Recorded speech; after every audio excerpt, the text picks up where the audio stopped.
ভাৱনাবোৰ এনেকুৱাই এখন চিনেমাৰ দৰে এটা কাহিনী। এটা আন্ধাৰ কোঠালিত বহি নিজৰ জীৱনটোক লৈ ভাৱনাত অতিবাহি থাকিলে বহুত ভাল লাগে, নহয় জানো?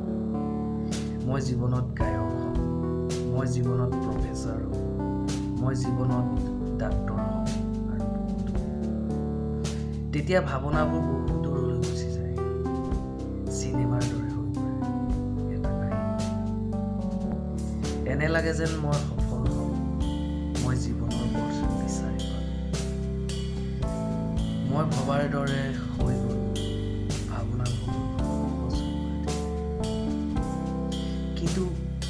কিন্তু সেই আন্ধাৰ কোঠালি দৰ্জাখন খুলি এবাৰ বাহিৰলৈ গ'লে এনেকুৱা লাগে যেন ৰাস্তাটো বহু দূৰ, মই যাব নোৱাৰিম। বিল্ডিংটো বহুত ওখ, মই বগাব নোৱাৰিম। কিয় কৈছোঁ জানে? কাৰণ আমি যিটো ভাৱনাত এটা কাহিনী দেখিছিলোঁ নিজৰ জীৱনটোক লৈ, সেই কাহিনীটোত থকা হিৰোজনে খোজকাঢ়ি যোৱা ৰাস্তাটো মাত্ৰ 1 কিলোমিটাৰ আছে আৰু আমি দিঠকত দেখা ৰাস্তাটো 10 কিলোমিটাৰ।